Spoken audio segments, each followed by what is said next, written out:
Okay, good morning, everyone, or good day, everyone. My name is Neil Rogan, and it's my pleasure to welcome you all here this morning. Joining me today on my left is Tim Cook, the head of our client strategy, and on my right is Dan Chu, the portfolio manager of our private label solutions.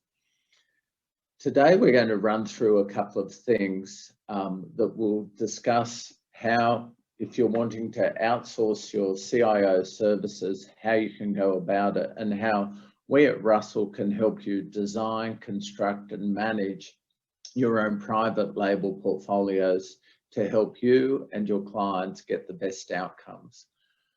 Just a little bit about Russell before we go into a case study on how we can go about doing that.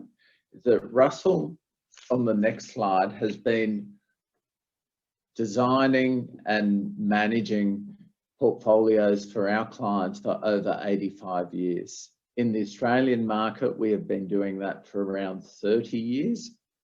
And globally, we are recognised and ranked as the third largest outsourced CIO globally.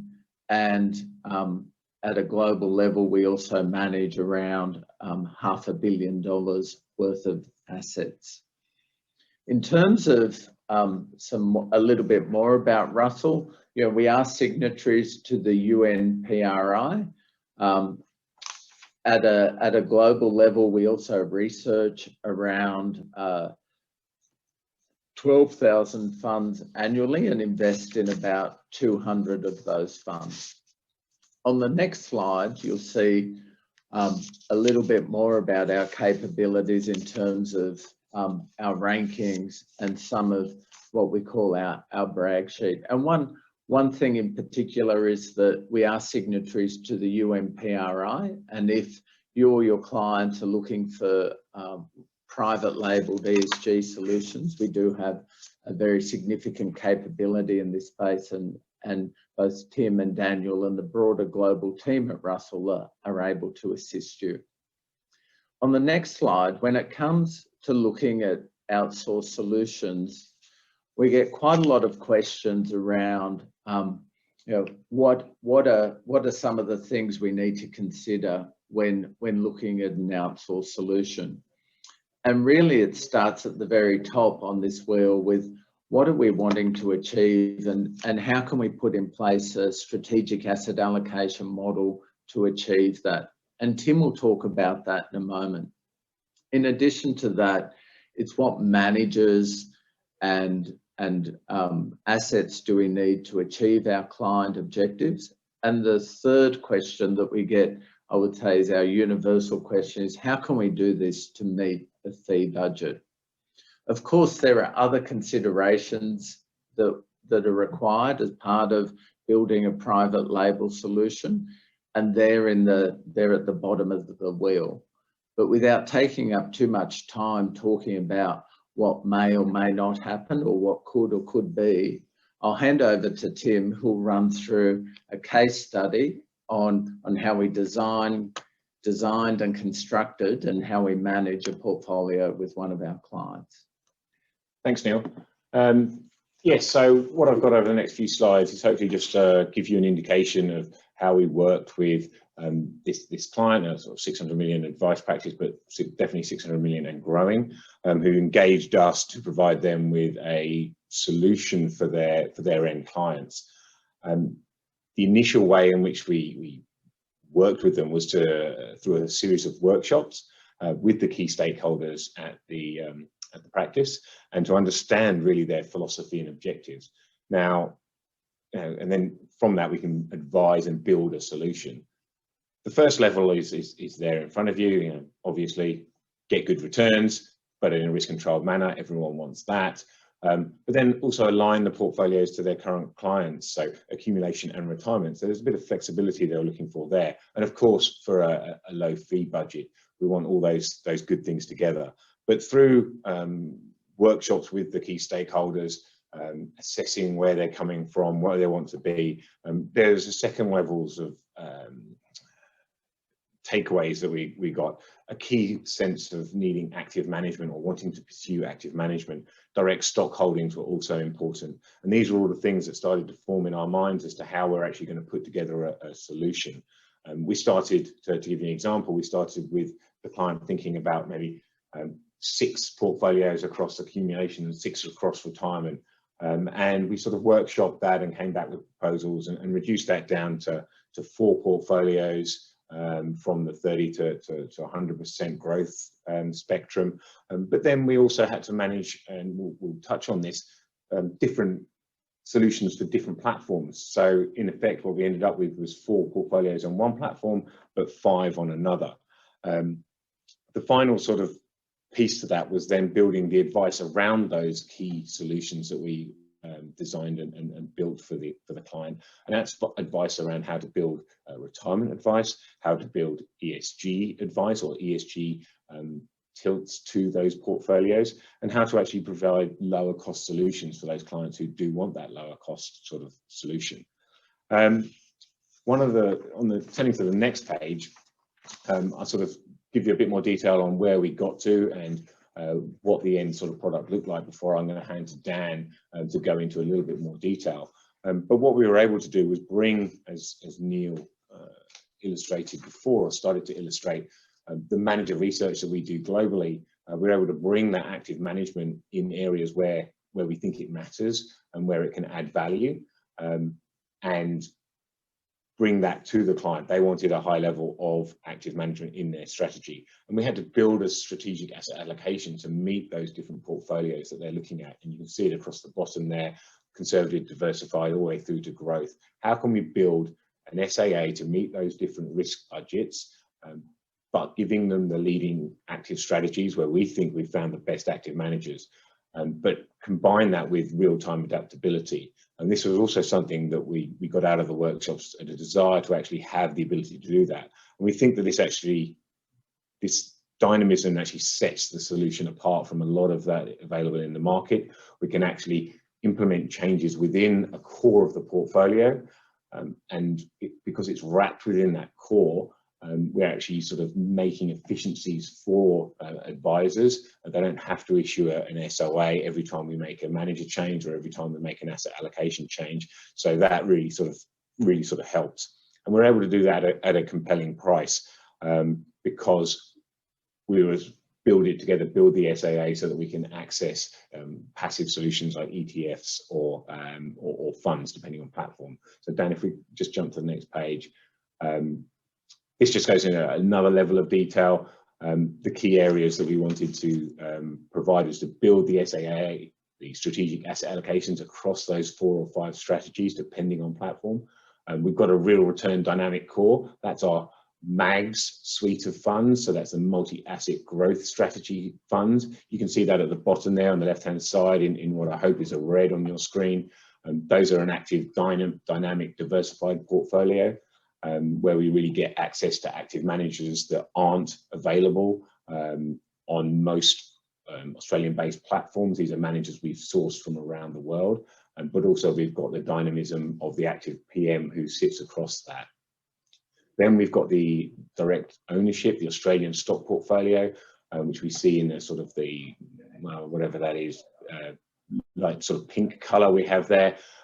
That's the dominant portion there. And what we're looking for there is active management within those direct stock portfolios, but quite a concentrated portfolio, 30 stock portfolio within the Aussie market, based on our factors, based on our views on what style of stock is going to outperform over the long term. So we bolt that together with that core MAGS portfolio. We've got dynamism, we've got active stock selection, and then we move across the building out the rest of the strategic asset allocations with a sort of passive suite of what is available in terms of the exchange traded funds or actual just passive funds, depending on platform. And the key there is we can use those to manage the portfolio as well. And Dan will maybe touch upon some of the things he's put in there, but it'll be, we can have a value ETF if we think that's good. We can have a small cap ETF if we think that's good.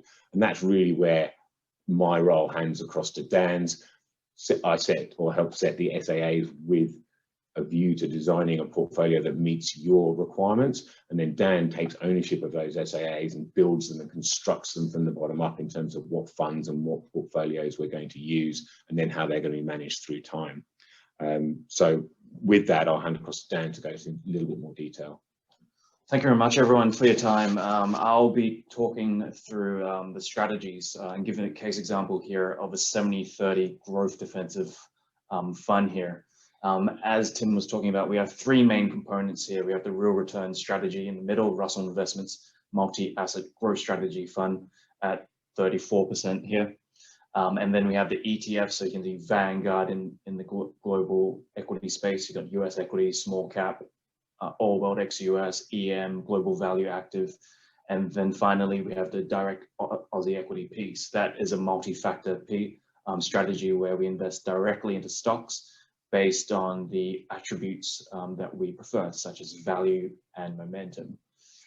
As a portfolio manager, there's global consistency. We work together with our portfolio managers in New York, in London, and Canada as well. And we try and find the best tilts that we believe in strategically and tactically.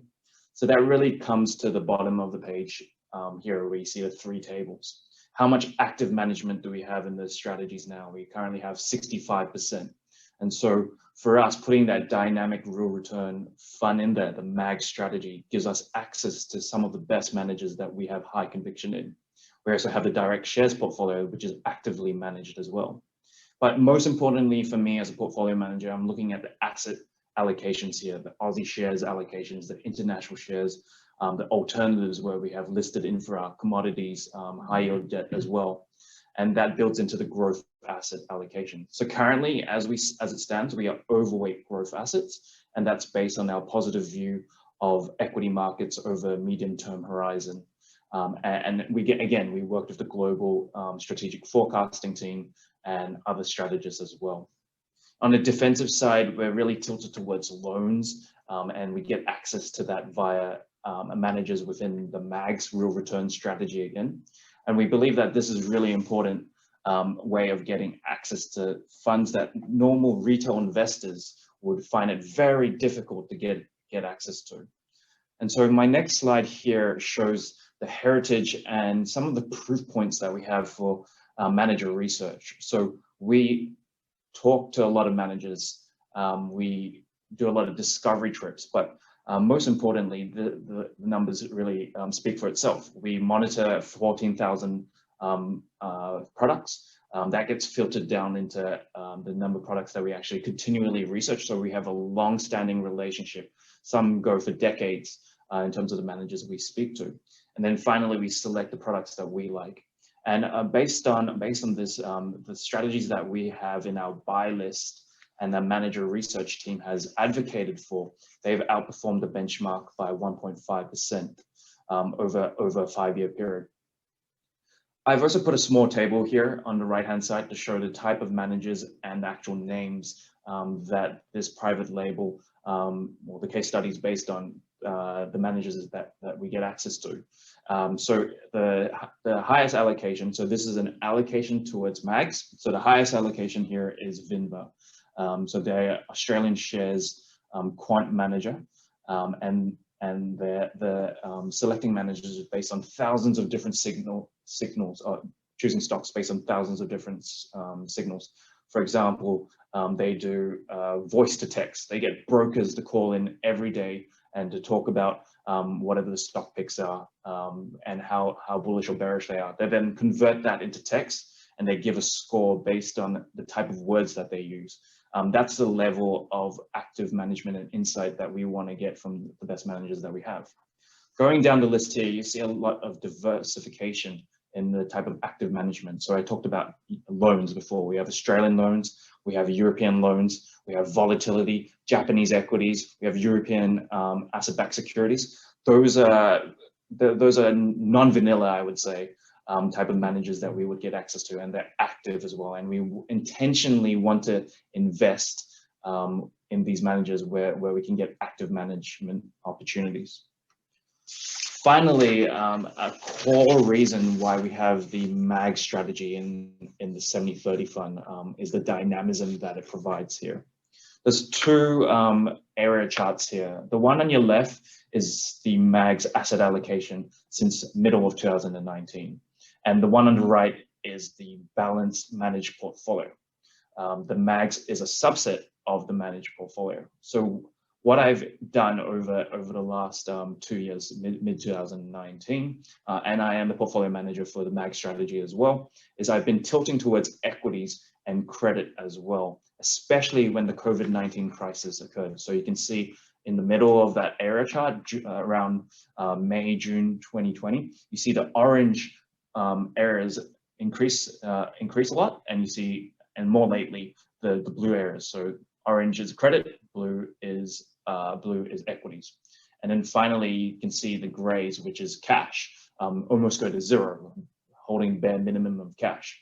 And that is not me making those decisions in isolation. It's working with other portfolio managers and strategists and really basing on our cycle, valuation, and sentiment. We have a positive view on a cycle. We think that valuations were good last year, but we think as the market has rallied, it's not a massive hurdle for growth assets to outperform despite more expensive valuations. And finally, we have sentiment, which is based on momentum, which is very, very, very strong.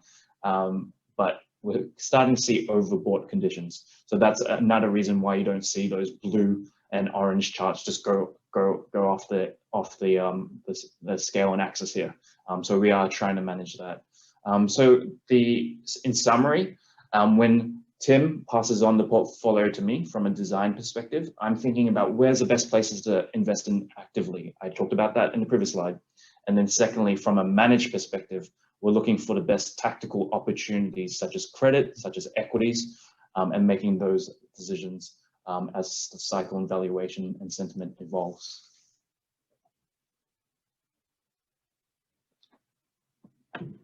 So just really to sum up, what we've covered this morning is really three things. Firstly, the design phase. What is it that you need to be able to meet the goals of your practice and those of your clients? How can we help you through the dynamic nature of the products that we design in your private label, assist you to be more efficient and deliver better outcomes to your clients? We can help you do that to also meet your fee budget. We have a first-class range of managers as well as other investments that we can tailor to your specific needs. And in addition to that, as I mentioned earlier, we can also include any kind of ESG considerations. We have a global capability in this space and can talk more about that at a later date. Thank you very much for your time today. And if you do have any questions in the future about how we can assist you and your practices and your clients deliver great outcomes through our private label managed solutions, please let us know. Thanks for joining us and have a great day.